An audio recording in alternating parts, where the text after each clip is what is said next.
was standing beside my mother's hospital bed when her voice suddenly stopped calling my name, and the silence that replaced it was so absolute that even the machines in the room seemed to hesitate.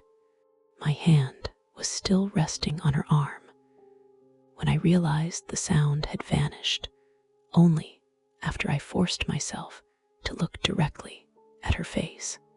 Her eyes were half open, unfocused, and completely still, and that was the moment the last echo disappeared. I did not scream or step back, because my body remained where it was, frozen by the confirmation I had been avoiding.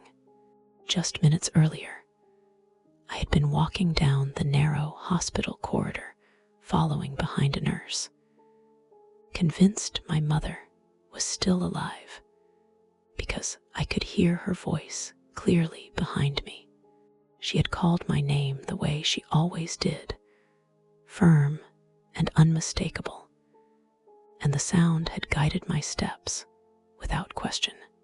I turned then, expecting to see her bed being moved or a doctor calling me back. But the hallway was empty. The nurse continued walking, unaware, while I stood there listening to a voice that should not have existed anymore. 10 minutes before that moment, a doctor had told me my mother's heart had stopped, and that there was nothing more they could do.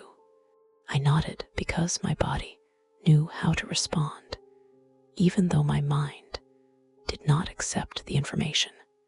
I followed instructions, signed papers, and walked when told to walk, all while my attention stayed fixed on the sound of breathing machines behind closed doors.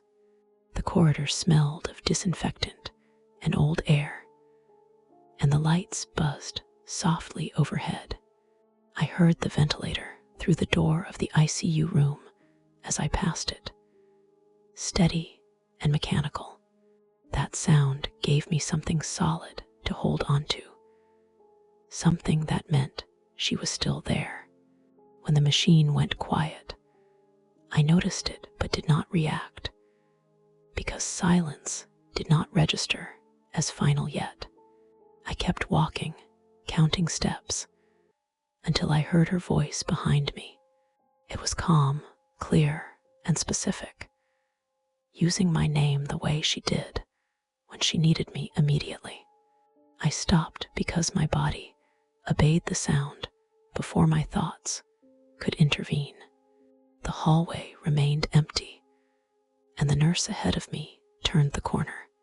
I stood alone, listening, waiting for the voice to repeat itself. It did, closer this time, as if she were just behind the door. I turned toward the ICU room, and the door was closed. The monitor inside was silent, but my ears told me she was still calling. I placed my hand on the door handle, hesitated, and told myself exhaustion was playing tricks on me. I had not slept, and I had not eaten, and hospitals distort perception. I opened the door slowly, expecting the sound to stop the moment I stepped inside. Instead, it followed me in, surrounding me, guiding me toward the bed. I saw her lying there still, and the voice continued as if nothing had changed. I stood at the foot of the bed, listening to a sound my eyes refused to contradict. That's when I thought it was over. I had no idea what was about to happen next. The nurse returned a moment later and spoke to me, but her words felt distant compared to the voice that kept repeating my name. I answered automatically, while keeping my eyes fixed on my mother's face. The nurse adjusted a cable near the monitor and told me they were shutting everything down. The room grew quieter with each disconnected device, Yet the voice remained, steady and precise. It did not come from any speaker or machine, because every device was now silent.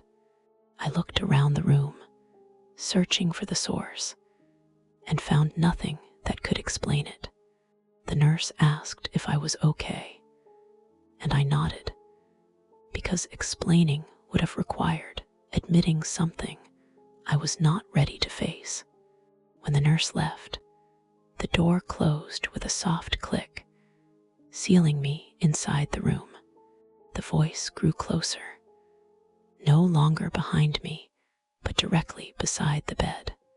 It spoke my name once, then again, with the same tone it had used my entire life. I stepped closer, my shoes sticking slightly to the floor. I could see the stillness of her chest clearly now, and the absence of movement was undeniable. The voice did not comment on that, because it did not need to. It existed only to keep me from accepting what my eyes were showing me. I reached out and adjusted the blanket, performing a task I had done countless times. The voice continued, calm and insistent. I told myself it was stress, lack of sleep, and shock combining into something temporary. I tried to speak out loud, saying her name, hoping the sound of my own voice would interrupt it. It did not. The voice paused briefly, then resumed, exactly as before. I stepped back, then forward again, testing whether distance changed anything. It stayed with me, matching my movement perfectly. I checked my phone, thinking maybe a voicemail was playing without my notice. The screen was dark and silent. I turned it off anyway and placed it on the chair. The voice continued. I walked to the sink and turned on the water, filling the room with noise. The voice remained clear above it. I shut the water off abruptly, and the room fell quiet except for that single sound. I realized then that nothing external was producing it. I sat down heavily on the chair and stared at my hands. They were steady, which confused me more than panic would have. I stood up again and moved closer to the bed, because avoidance was no longer working. The voice softened slightly, as if encouraging me. I leaned forward and finally forced myself to look directly at her face. Her skin had already changed, subtle but unmistakable. The voice repeated my name once more, then stopped. The silence that followed was immediate and complete, leaving no space for doubt. I stood there for several seconds, waiting for the sound to return, but it did not. I reached out slowly and placed my hand on her arm, and the temperature confirmed what the silence already had. There was no reaction, no movement, and no sound. The absence was final. I stepped back, my shoes making a small noise against the floor, and that sound felt louder than anything before it. I understood then that the voice had not come from the room, the hallway, or any device.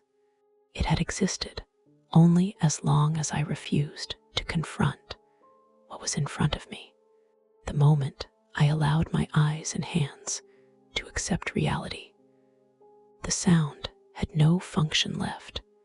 I sat down again, this time fully aware of where I was. My breathing was audible in the quiet room, uneven but real. I stayed there for a long time because leaving felt premature. When I finally stood, I adjusted the blanket carefully, an action that marked the end of my role. I opened the door and stepped back into the corridor, which which now sounded exactly like a hospital corridor should. No voices followed me. I signed the remaining forms without incident and walked out of the building alone. In the days that followed, I did not hear her voice again, even when I wanted to. I replayed the events repeatedly, examining every detail for an external cause. There was none. The explanation was simple and devastating.